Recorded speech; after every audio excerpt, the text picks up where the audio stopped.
Истребители НАТО совершили авианалет на резиденцию Муаммара Каддафи, после чего на территории ставки лидера Джамахирии послышались мощные взрывы, сообщает Аль-Арабия со ссылкой на повстанцев. Официальные представители Альянса не смогли подтвердить, что самолеты НАТО нанесли удар по силам полковника, однако отметили, что на Триполи действительно находится в том районе, патрулируя город. Информация, поступаемая от повстанцев и приверженцев Каддафи, отличается. Все перегибают палку на свою сторону, заявляя, что вроде бы первые побеждают, потом что вторые.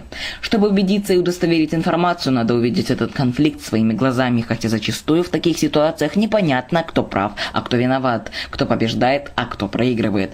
Между тем, по информации телеканала Аль-Джазира, сами оппозиционеры окружили укрепленную резиденцию Муаммара Каддафи в квартале Триполи Баб-аль-Азизия.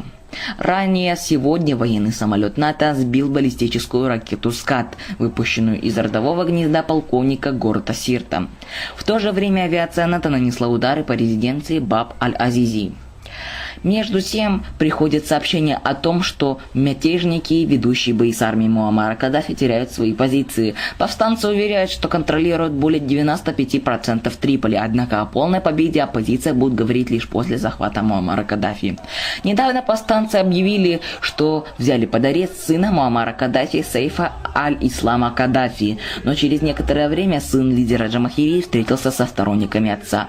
Напомним, в ночь на 22 августа повстанцам удалось занять большую часть Триполи. Под контролем правительственных сил остались лишь военная база в районе Баб-аль-Азизия и квартал, в котором находится бункер Муаммара Каддафи. Кэт Мэддилсон, Михаил Комадовский, Арабское бюро телекомпании ЛТВ, Ливия, Триполи.